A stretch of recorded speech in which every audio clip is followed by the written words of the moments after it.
Hello दोस्तों, स्वागत है आपका अपने YouTube चैनल यूनिक प्लस पर। मित्रों, उम्मीद करता हूं कि आप सब लोग बेहतर होंगे, स्वस्थ होंगे। मैं भी ठीक हूं। दोस्तों, नव वर्ष की आप को सबको मेरी तरफ से शुभकामनाएं। दोस्तों, ये नव वर्ष आपके लिए एक अच्छा साल गुजरे। मेरी ये आप सब लोगों के प्रति शुभकामनाएं। और आपके जो सपने हो इस नव वर्ष में पूरे हों। दोस्तों, कहते हैं कि नए साल में एक नई सोच की ओर कदम बढ़ाएं। नए साल में एक नई सोच की ओर कदम बढ़ाएं। हौसलों से अपनी मंजिल तक पहुंचकर दिखाएं। हौसलों से अपनी मंजिल तक पहुंचकर दिखाएं। जो ख्वाब आंखों तक ही सिमट कर रह गया है, जो ख्वाब आंखों तक ही सिमट कर रह गया है, चलिए नव वर्ष में उसे हकीकत में बदल कर दिखाएं। नए साल जो 2024 की हार्दिक शुभकामनाएं। इसी के साथ हम दोस्तों आपके सामने प्रैक्टिस सेट 3 लेकर आए हैं, जो कि आपकी परीक्षा की दृष्टि से काफी उपयोगी होगा। ये UP police, UP triple S C, R O के लिए काफी उपयोगी है। अनेक शब्दों के लिए एक शब्द का प्रैक्टिस सेट 3। ठीक है, तो आज हम प्रैक्टिस सेट 3 के पहले क्वेश्चन पर बात करते हैं। चलते हैं पहले क्वेश्चन पर।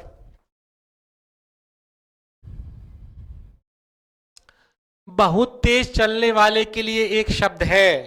बहुत तेज चलने वाले के लिए एक शब्द है। पश्चिगामी,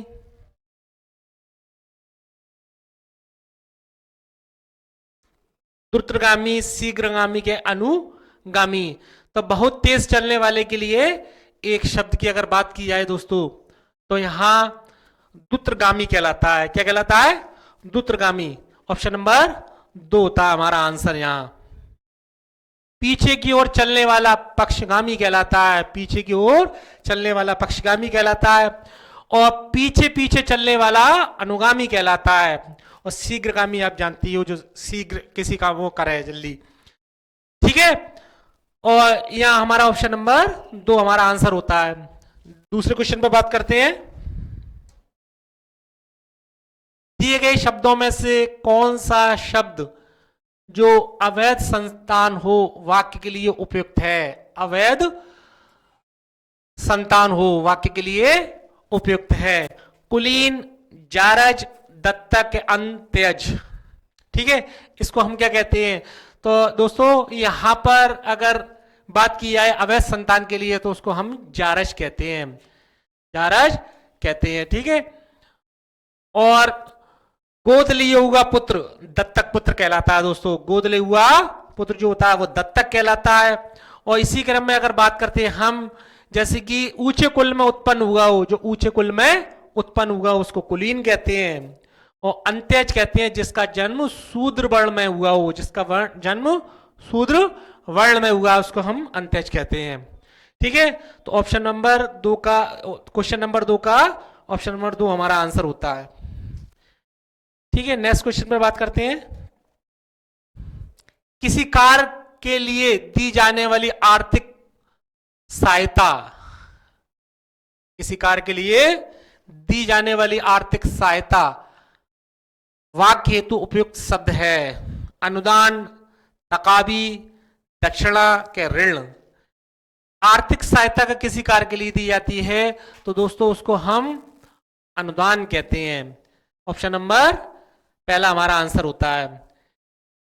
ठीक, अगर तकाबी की बात की जाए दोस्तों यहां पर, तो तकाबी जो होता है वो किसानों की सहायता के लिए दिया जाने वाला धन। किसानों की सहायता के लिए दिए जाने वाला धन तकाबी कहलाता है। ठीक है, और अगर इसी तरह से अगर जो भेंट की हुआ धन होता है वो दक्षिणा कहलाता है। ठीक, आगे बात करते हैं दोस्तों।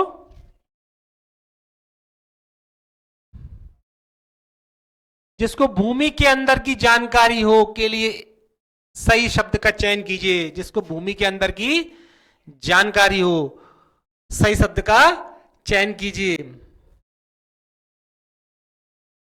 भूधर, भूगर्भवेत्ता, पुराविद के पार्थिव।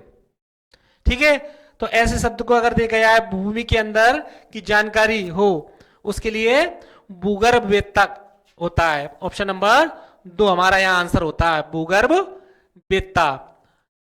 ठीक है। और नेक्स्ट क्वेश्चन पर बात करते हैं। जिसके चार पद हों, चार पद हों यानी चार पैर, ठीक है, के लिए उपयुक्त शब्द है चतुर्भुज, चतुष्पद, चौराहा के चतुष्कोण। जिसके चार पद हैं तो दोस्तों उसको हम चतुष्पद कहते हैं। चार पैरों वाला चतुष्पद कहलाता है। इसको हम चौपाया भी कहते हैं, चौपाया, ठीक है, चतुष्पद या चौपाया।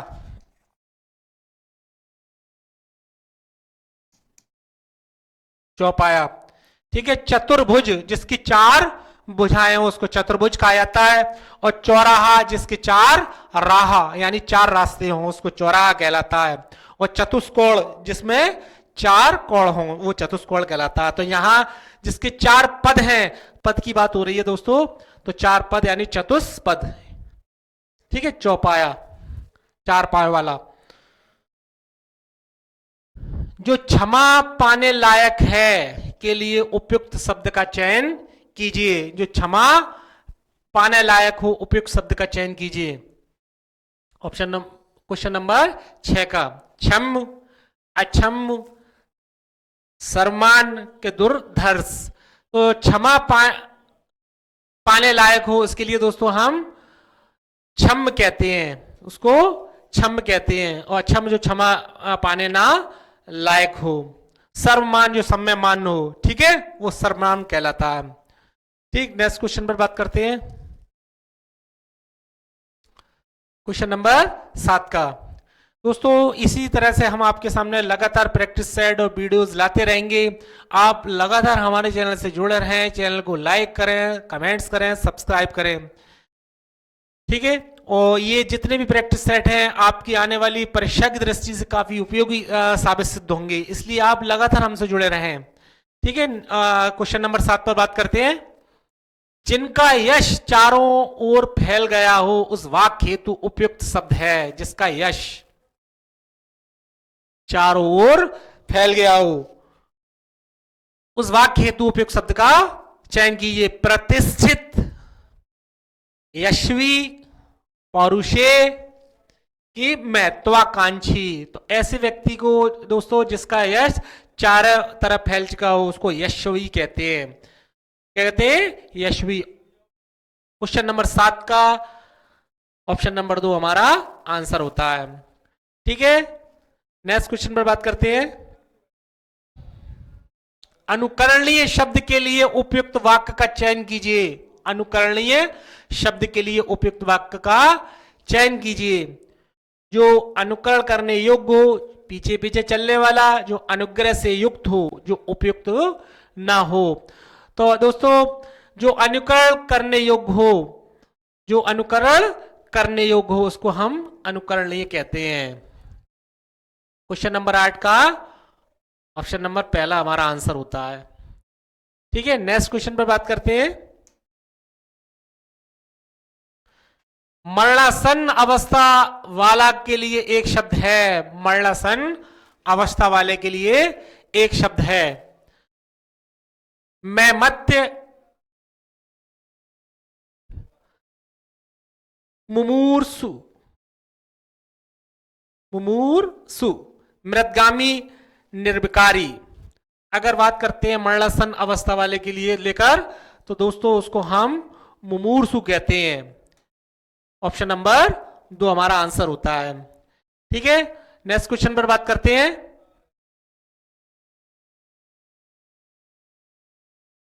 विदुर शब्द के लिए एक वाक्य है। विदुर शब्द के लिए एक वाक्य है। इसी तरह से एक विधवा होता है दोस्तों, ठीक है। तो विदुर शब्द के लिए एक वाक्य है। जिसकी पत्नी मर गई हो, जिसकी पत्नी उसके साथ हो, वह स्त्री जिसका पति परदेश से आ गया हो, और वह पुरुष जिसकी पत्नी उसके साथ नहीं है। तो इसमें ऑप्शन नंबर जिसकी पत्नी मर गई हो पहला यहां आंसर होता है, ठीक है। उसको हम विधुर कहते हैं। और जिसका पति मर गया हो उसको हम विधवा कहते हैं, ठीक है। तो यहां विधुर। बहुत गौर से ध्यान देकर आप क्वेश्चन को सॉल्व कीजिए। नेक्स्ट क्वेश्चन पर बात करते हैं। भूत वर्तमान और भविष्य को देखने वाला वाक्य हेतु सही शब्द का चयन कीजिए। भूत वर्तमान और भविष्य को देखने वाला वाक्य हेतु सही शब्द का चयन कीजिए। दोस्तों क्वेश्चन को बहुत गौर से बहुत ध्यान से पढ़ने की जरूरत है, क्योंकि कभी कभी ऐसा होता है क्वेश्चन पढ़ने में मिस्टेक हो जाती है तो आंसर हमारा गलत चूज हो जाता है। इसलिए आप लोग क्वेश्चन को ध्यान से पढ़िए, ठीक है। भूत वर्तमान और भविष्य, पास्ट प्रेजेंट एंड फ्यूचर को देखने वाला वाक्य हेतु सही शब्द का चयन कीजिए। भविष्यवक्ता, प्रियदर्शी, समदर्शी, त्रिकालदर्शी। अगर यहां बात की जाए दोस्तों तो हम इसको त्रिकालदर्शी कहते हैं, जो तीनों कालों को देखने वाला हो, भूत वर्तमान और भविष्य को, ठीक है। नेक्स्ट क्वेश्चन पर बात करते हैं। 2 बार जन्म लेने वाला, 2 बार जन्म लेने वाला वाक्य के लिए सही शब्द का चयन कीजिए। जो 2 बार जन्म ले उसके बारे में दोस्तों उद्भज, स्वयंभू, द्विज के भूमिज क्या कहा जाता है? तो ऑप्शन नंबर 3 द्विज, 2 बार जन्म लेने वाला द्विज कहलाता है, ठीक है। और जो धरती फोड़कर जन्मता हो, जो धरती फोड़कर जन्मता हो उसको उद्भिज कहा जाता है, ठीक है। और इसी तरह से जैसे कि बात की जाए भूमि से जन्म लेने वाला, भूमि से जन्म लेने वाला भूमिज कहलाता है, भूमि से जन्म लेने वाला भूमिज कहलाता है, ठीक है। और जैसे कि यहां देखें, और अगर हम बात करते हैं दोस्तों यहां स्वयंभू की, तो जो स्वयं से उत्पन्न होने वाला, स्वयं से उत्पन्न होने वाला स्वयंभू कहलाता है, ठीक है।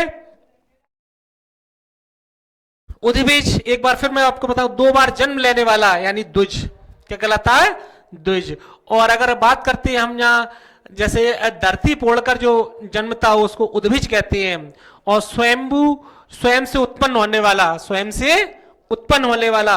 और अगर बात कर रहे हैं दोस्तों यहाँ भूमिज की, तो भूमि से जन्म लेने वाला, भूमि से जन्म लेने वाला भूमिज कहलाता है, ठीक है। नेक्स्ट क्वेश्चन पर बात करते हैं हम। जो नभ में चलता है, जो नभ में चलता है के लिए एक शब्द है, उसको हम खेचर बोलते हैं, खच्चर बोलते हैं, कि नभोत्पन्न कहते हैं, कि नभ चाली। तो जो नभ में चलता हो दोस्तों उसको हम खेचर कहते हैं। क्या कहते हैं? खेचर। और इसी को अगर देखा जाए तो उसको हम नभचर भी कह देते हैं, नभचर। नभ में चलने वाला उसको हम नभचर भी कह देते हैं। खच्चर जो होता है गधे के समान समरूप पशु, एक गधे के समान यानी समरूप पशु हो जाता है खच्चर, ठीक है। और अगर बात की जाए दोस्तों यहां नवोत्पन्न की, तो नभ से उत्पन्न होने वाला, नभ से उत्पन्न होने वाला नवोत्पन्न कहलाता है, ठीक है। नेक्स्ट क्वेश्चन पर बात करते हैं।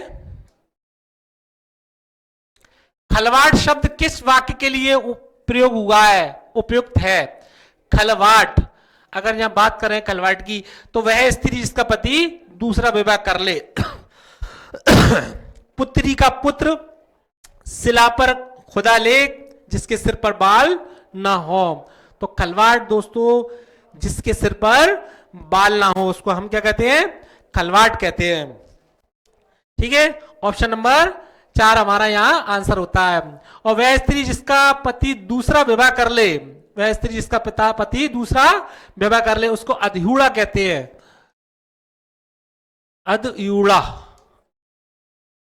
ठीक है। जिसका पति दूसरा विवाह कर ले अधयूड़ा कहलाती है वो, ठीक। नेक्स्ट क्वेश्चन पर बात करते हैं दोस्तों। जिसे बाहरी जगत का ज्ञान ना हो, जिसको बाहरी जगत, बाहर का ज्ञान ना हो के लिए कौन सा शब्द है, कौन सा शब्द सही है? कूप मंडूप, अल्पग, अकिंचन के मंथर। तो जिसको बाहरी जगत का ज्ञान ना हो उसको दोस्तों हम कूप मंडूक कहते हैं, कूप मंडूक कहते हैं, ठीक है। नेक्स्ट क्वेश्चन में बात करते हैं। जो धरती फोड़कर जन्मता हो, जो धरती फोड़ का जन्मता हो वाक्य के लिए कौन सा शब्द उपयुक्त है? अगर यहां दोस्तों हम बात करें करते हैं तो द्विज, उद्भिज, स्वयंभू क्या भूधर। जो धरती फोड़ का जन्मता हो उसको हम उद्भिज कहते हैं, अभी हमने आपको बताया था दोस्तों, ठीक है। तो उसको उद्भिज कहता है। दोबारा जन्म लेने वाला द्विज कहलाता है, और भू अर्थात पृथ्वी को धारण करने वाला भूधर कहलाता है, और स्वयं उत्पन्न होने वाला स्वयंभू, ठीक है। तो यहां जैसे दो मैंने आपको अभी बताया, दोबारा जन्म लेने वाला, दोबारा जन्म लेने वाला,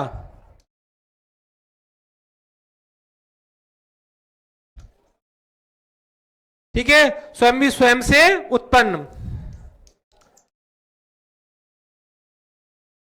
उत्पन्न स्वयंभू, ठीक है। इसी तरह से मैंने दोस्तों अभी आपको बताया था कि भूधर यानी भू अर्थात पृथ्वी को धारण करने वाला, भू अर्थात अर्थात पृथ्वी को धारण करने वाला, पृथ्वी को धारण करने वाला, करने वाला भूधर कहलाता है। नेक्स्ट क्वेश्चन पर बात करते हैं दोस्तों। जो छाती के बल गमन करता है वाक्यांश के लिए एक शब्द है, जो छाती के बल गमन करता है उसको वाक्यांश के लिए एक शब्द है। तो यहां दोस्तों उसको कहते हैं हम उरग, क्या बोलते हैं? उरग। जो छाती के बल गमन करता हो, भूमि पर चलने वाला भूचर, भूमि पर चलने वाला भूचर कहलाता है।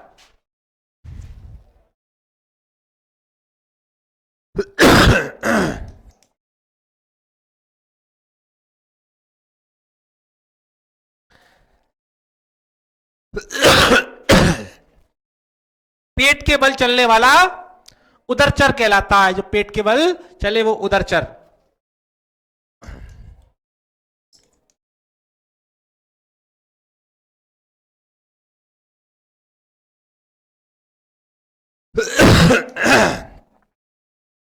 अचल, जो चल ना सके उसको हम अचल कहते हैं, ठीक है। तो छाती के बल गमन करने वाला उरक कहलाता है, ठीक है। नेक्स्ट क्वेश्चन पे बात करते हैं दोस्तों।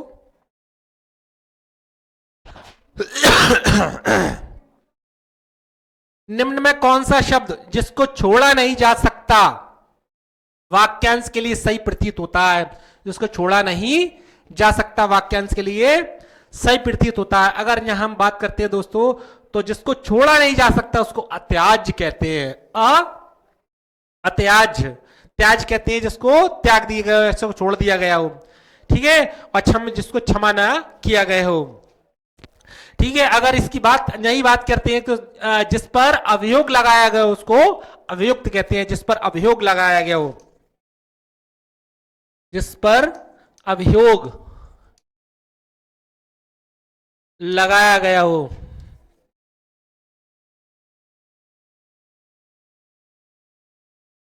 उसको हम अभियुक्त कहते हैं। नेक्स्ट क्वेश्चन में बात करते हैं दोस्तों। जहां आबादी ना हो वाक्य के लिए एक शब्द है, जहां आबादी ना हो, तो निर्जन, रेगिस्तान, ऊसर के उपत्यका। अगर यहां हम बात करते हैं दोस्तों जहां आबादी ना हो तो उसको हम निर्जन कहते हैं, जहां जन ना हो, जन कहते हैं यानी लोग, यानी लोगों की आबादी ना हो उसको हम निर्जन कहते हैं। नेक्स्ट क्वेश्चन पर बात करते हैं दोस्तों। ऐसी कन्या जिसके विवाह का वचन दिया गया हो, ऐसी कन्या जिसके विवाह का वचन दिया गया हो उसके लिए एक शब्द है। अगर नबोड़ा, प्रोसित पतिका, बागदत्ता, आगत पतिका। तो दोस्तों ऐसी कन्या को हम जिसका जैसी कन्या जिसके विवाह का वचन दिया गया हो उसके लिए वागदत्ता कहते हैं उसको, ऐसी कन्या को वागदत्ता कहते हैं। जिस कन्या का अभी अभी विवाह हुआ हो उसको हम नवोड़ा कहते हैं, जिस कन्या का अभी अभी विवाह हुआ हो उसको नवोड़ा कहते हैं, ठीक है। अगर बात करें दोस्तों यहां हम, तो जिस स्त्री का पति विदेश गया हो, जिस स्त्री का पति विदेश गया हो उसको हम प्रोषित पतिका कहते हैं, प्रोषित पतिका कहलाती है। और जिस स्त्री का पति विदेश से आया हो, जिस स्त्री का पति विदेश से आया हो उसको आगत पतिका कहते हैं, आगत पद क्या कहते हैं। तो ऑप्शन नंबर 3 यहां पर हमारा आंसर होता है अभी इसका। तो दोस्तों आज प्रैक्टिस सेट 3 के 20 क्वेश्चन कंप्लीट होते हैं और मैं उम्मीद करता हूं आपको ये प्रैक्टिस सेट काफी पसंद आया होगा और इसी तरह से हम लगातार आपके सामने नए नए प्रैक्टिस सेट लाते रहेंगे और आप हमारे चैनल से लगातार जुड़े रहें। चैनल को लाइक करें, कमेंट्स करें, सब्सक्राइब करें और चलता हूं दोस्तों, फिर मिलता हूं आपको नेक्स्ट वीडियो में। ठीक है, जब तक के लिए जय हिंद, जय भारत।